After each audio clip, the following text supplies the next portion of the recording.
Snow Hill was a Methodist church, but it wasn't an up-to-date church like St. Paul. Everybody had classes. They, you know, for Appalachia to be such a small town, I don't know whether you, well, you don't know, maybe you haven't heard your mother talk about it, but she wouldn't know because she was young. But the churches had all different classes of people in each church, so that made the difference. And that was one difference in Appalachia. They had a set of people that lived down on the railroad. They called Shipe's Quarters. They had a lot of, a man came in there that built a big mill, and he tried to build up the place. But like I say, I was young, I don't know too much about it. I just heard a lot about it. But the people, everybody was sociable, but not sociable, but not sociable, what you would call it. Me, well, I got married at a young age. And after my children came along, I didn't like working from one house to the other. People was nice, don't get me wrong. But I wanted more for my children, so I got out of Appalachia. I come to New York, and I bought a job for $28, and I was making $28 a week. that was one. What were you doing? Uh, What were you doing on that job? At that particular time, I went to a factory that made uniforms. I worked there for a while. And then I went back, come out of that, and I went in a shoe factory. I modeled shoes in a shoe factory from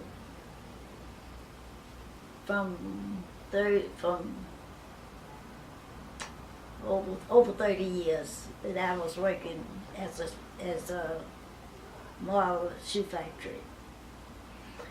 Because at that time they didn't have like credit models or whatever at that particular time. I don't remember whether they had the models in the dress factories, but I do know I modeled shoes.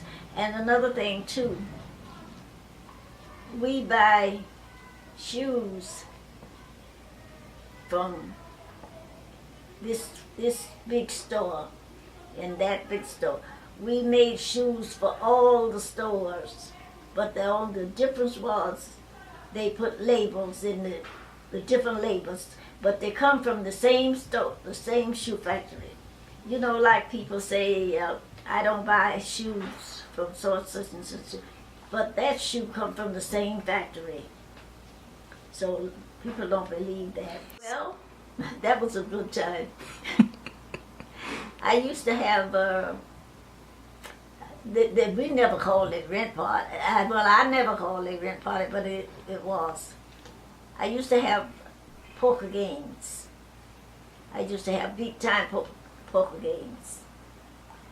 And that's practically what kept me over, because I wasn't making no money. I would have, I got into a group, and we had poker games. Maybe I would have one this month, and another lady got in the group, she would have it the next month, and every month somebody would have a poker game. So you had to associate, you had to go, for them to patronize you, you had to patronize them. But poker games wasn't as expensive now, but then it was expensive because that's and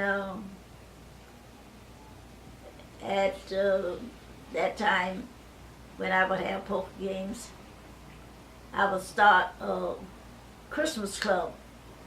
I started a Christmas club back when my children were small. I started a Christmas club for their graduation. I had each one of them a bank account.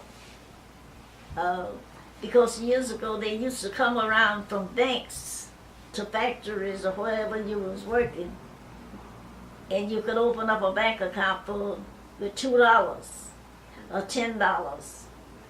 But whatever you had and you wanted to start a bank account, that's what you would do.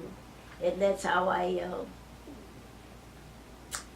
raised money from the poker games, because it wasn't like it is now. You can't have anybody and everybody coming in your house, because now they come in and they rob the whole house and take all the money. But you had a set of people that knew a set of people, and that's how you made your money over the weekend. And it was a good thing, because sometimes you cut a poker game, but you call it cut it, and you sold food, and you sold drinks. So I did all of the whole thing. And sometimes over the weekend we play cards from Friday night until Saturday evening. Okay, we finish Saturday evening at my house, take a nap, go to the next person's house. So that's how it. And either you start on Saturday, I would play Saturday. 6 o'clock they had to go because I had to go to church Sunday morning. So I closed down the poker game. When I leave church in the afternoon, I would come home, have my food, and then go to a poker game until 12 or 1 o'clock Monday morning. Then I change my clothes and I go to work. So that's how you had to, that's how I had to, because I had to, my children never wanted for anything. And finally I got so that they had their own couple of dollars a week as an allowance.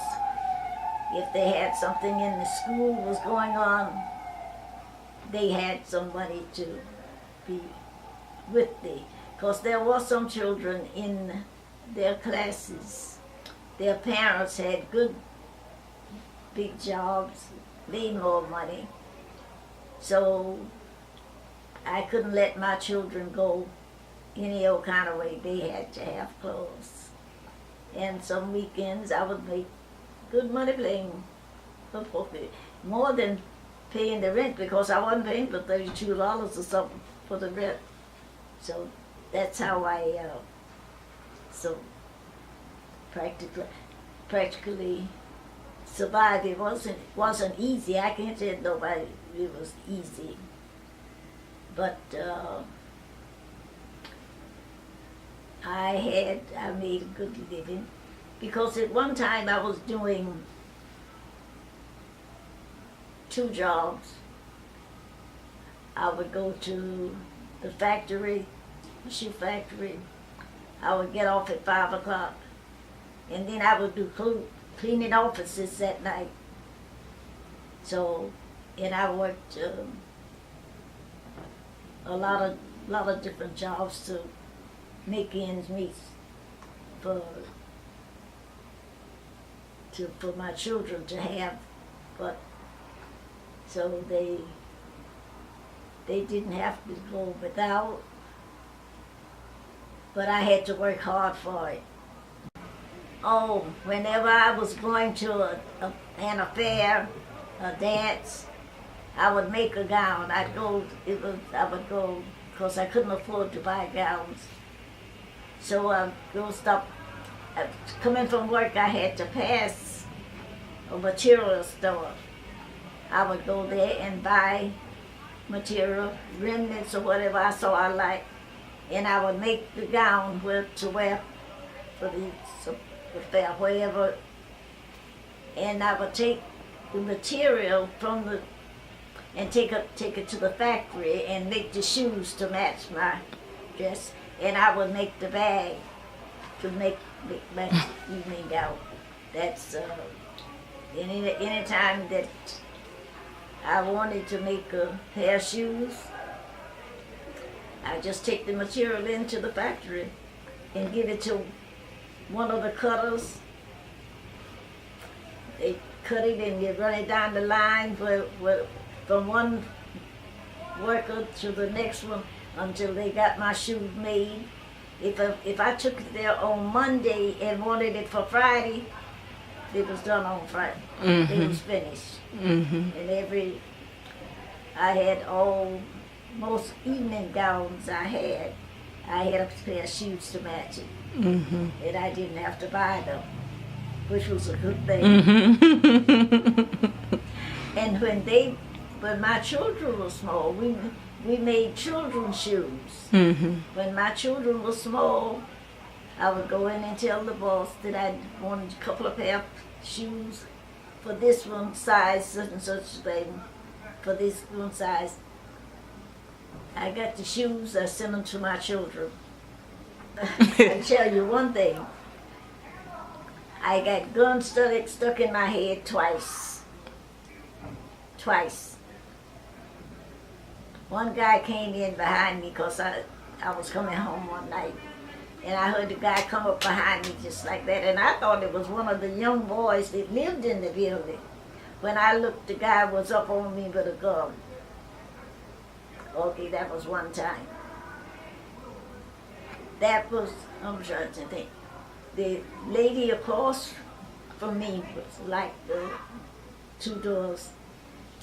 She and her husband drank a lot, and they had a dog. That was the time, the gun, when he grabbed me, I grabbed him. When he come with me with the gun, and we wrestled. So something happened, got him away. But then the next time, I was going up the stairs, and the guy had the knife, and I grabbed him. Now, this lady had a dog, and by me wrestling, because he gonna make me go on the roof. I said, no. So when he come at me with the knife, I grabbed him, and we wrestled. And in wrestling, we broke the lady's door in, because we never locked the door. So that the dog scared him, he ran away. The next time, that was when I first moved here, I had stopped. It used to be on the corner of 8th Avenue and 39th Street, 40th Street, a key place to made keys. And I stopped in there to have new keys made to come here. So the guy followed me, I didn't know this. So when I come in the door, he come in behind me. And he said, he's to come with me with the knife, or one or the other. But anyway, he saw that I didn't have anything. He took the pocketbook. He took the book and went in the next building, searched it, but it was $2 in there. He left the pocketbook in the next house, and he didn't hurt me. But that was 3 times I was held up. 3 times. But I was lucky. So, I used to go I used to love to dance, and I used to go to the Savoy a lot. I decided to organize the Apalachicola Club. So I got to a lot of people. A lot of people said they didn't want to be bothered. But finally, I don't know. They done packed it up somewhere. We first got started, we had 32 members in the Apalachicola Club. But then they drew down, and now practically all of them's gone. But we did have at one time one good club going really, really good, Apalachicola, because some of the people started, there can't be no Apalachicola Club. You can be anything if you want and you work hard enough. So I went to a lot of people. First time I thought about it, I was in Appalachia, and I got 2 or 3 people to talk to. 1 or 2 of them said, no, definitely, they're gone now too. But eventually we got the Apalachicola Club started, and they finally they had a club in Washington, they had one in Philadelphia,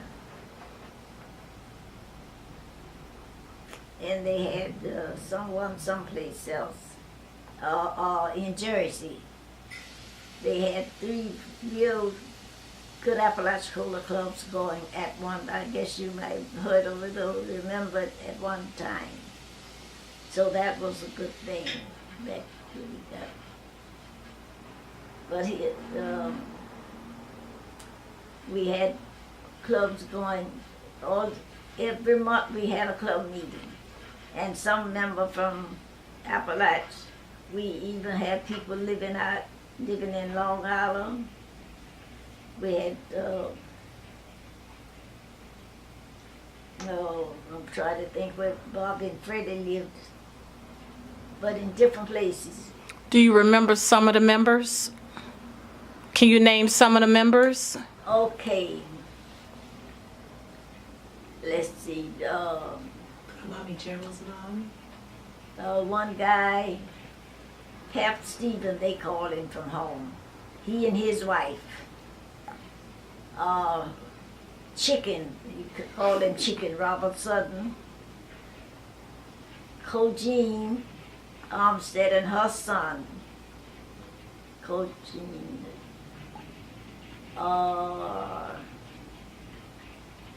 Jesse Simmons and his wife. Jesse's gone, but Betty Simmons, she's still living. I talked to her one day.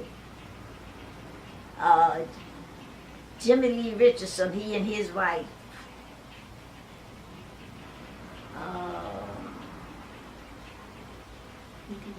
I'm trying to name them. I know all of them, but I can't think of it. At given times when we had Gerald Baker? Her mother. Gerald's Baker mother? Yeah, What was her name? Eula. She was married to Chicken. Name somebody else. The treasurer is still alive. I'm in a ministry and found out All of 32. father and mother Bobby and was Freddie her- Fagans. His aunt was her treasurer. Who was your treasurer? The treasurer. Um, I think she was probably- the first treasurer we had was Cogene. So we was missing some money. But what had happened, she had given it to her son to bank from that weekend's, and she replaced it. This is Susie Fazell. She's from Appalachia. This is Caretha Martin, Caretha Harrell. She's from Appalachia. This is Jimmy Lee Richardson's wife.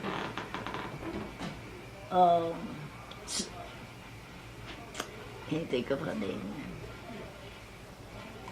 This girl here is Pap Stevens' wife, Ingo.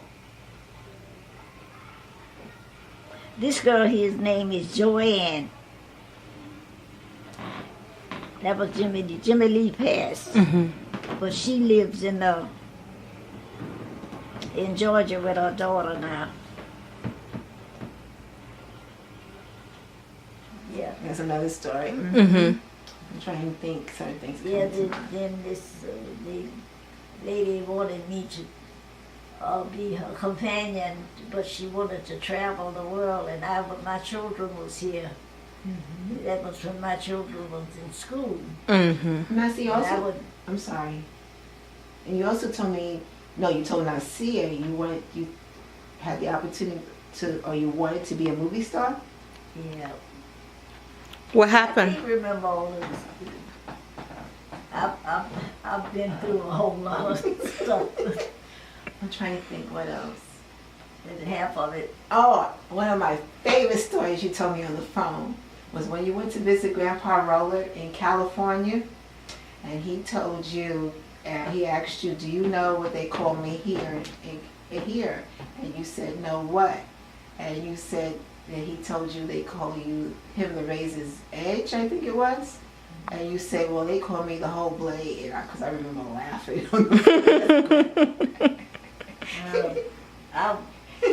Listen, I've come through so much and come a long ways and Yeah, half you've of seen it. a lot.